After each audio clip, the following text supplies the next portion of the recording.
welcome to another review here on my channel.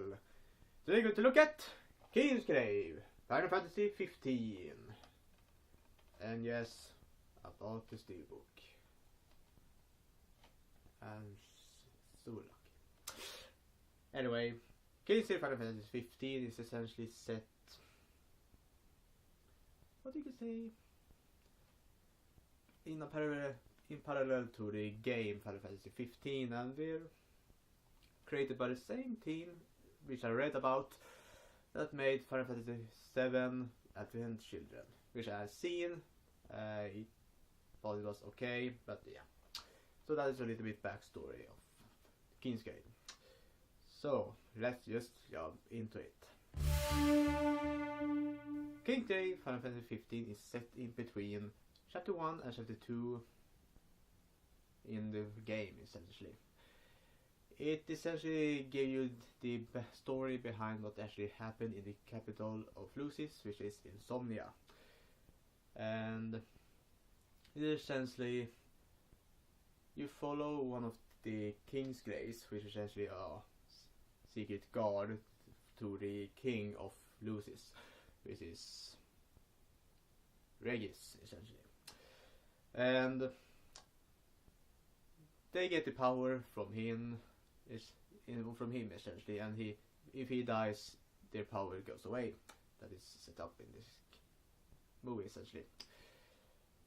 After several backlashes or several bad things happening in the war, Regis essentially decides to accept a peace treaty from Niflheim, which they are in war against. And with that, a rebellion happened from former Kingsglaive guards and people that essentially feels that the king essentially are leaving their families behind, because he's the only thing that they will get out of this peace treaty is the capital Insomnia, instead of all the nation that stands under Lucis. And of course this is a what do you say? It's a trap, essentially, and if you attack them in their own home, which was the plan from the beginning, essentially to get access to get into Insomnia, and essentially destroy the shield that is covering the whole city, and essentially destroy them from inside. And that is essentially the synopsis of this movie.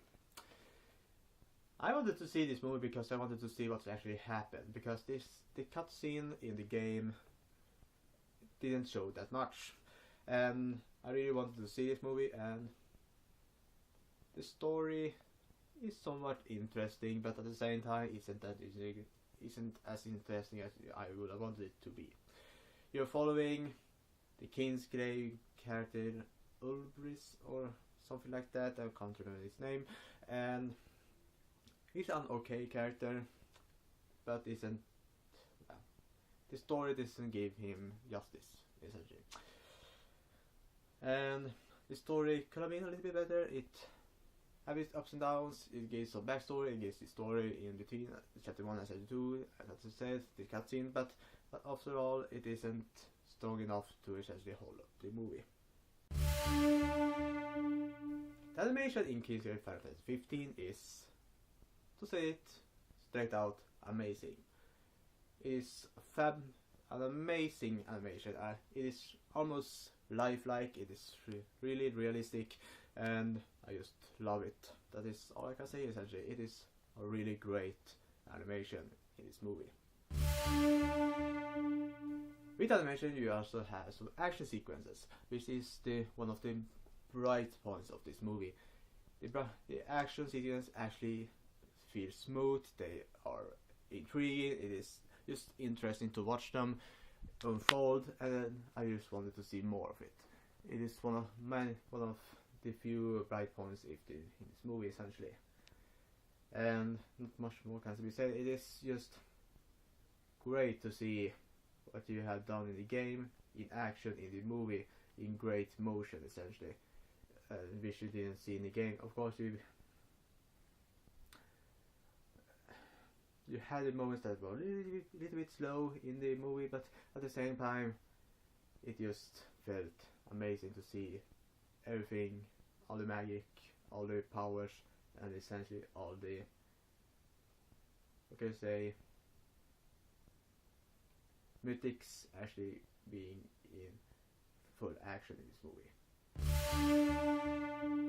The environments are essentially not that many. You will see a little bit of Tenebrae, which is essentially the nation where Freya, which is essentially the princess that Noctis, which is essentially the prince of Lucis, will essentially be marrying to.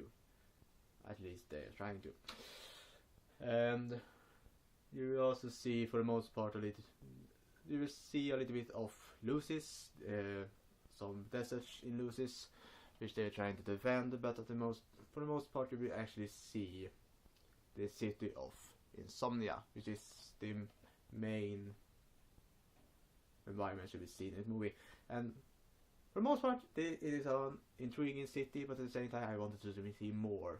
I wanted to see some epic, fierce, epic cities outside of Lucis, Insomnia, but of course, it didn't show that much, and because of that, I'm a little bit disappointed. The characters in this movie range from the Kingsglaive characters to the monarch people, which essentially is Regis, which is king of Lucis and Insomnia, and of course Luna Freya, the princess of Tenebrae, her brother Revis.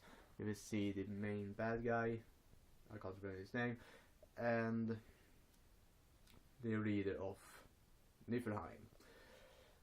You will also see, of course, some of the side characters, which as I said, were people from the Kingsglaive. Actually, one of them actually become one of the rebels, and one which essentially is getting killed in this movie. And I will say, for the most part, the characters isn't that interesting. I would have wanted to see some more interesting parts of them, see some more character development, and see them actually have more time in this movie. For most of you are following the main character, which is the Kingsglaive Ulris or whatever it's called, I can't remember his name, but you follow him for the most part, and he's not that interesting for the most part, because in this they giving a backstory with his family actually dying within seeing them, but I don't know why they're doing it. They should have shown more and give us more reason to care about that. And that is many moments in the movie you see characters that have these moments that they want you to care, but why should you care? Because they don't give you enough things to actually feel that you need to care about this character. Because that is, for the most part, majority of the time in this movie for all the main and side characters, essentially. Except for Regis. He is one of the characters that actually get a lot of care, a lot of backstory, they gave enough reasons for me to care about him at least. But the other characters, I needed some more, essentially. When it comes to the fire verdict for Kingsglaive 15, the movie in itself is wonderfully animated. It have great action sequences, but at the same time it doesn't give you a lot of interesting environments. Of course, the city of Stomda is wonderful and beautiful, but I want to see more intriguing areas. Of course, it's a desert. Intriguing as it is, it maybe sounds, it isn't that interesting.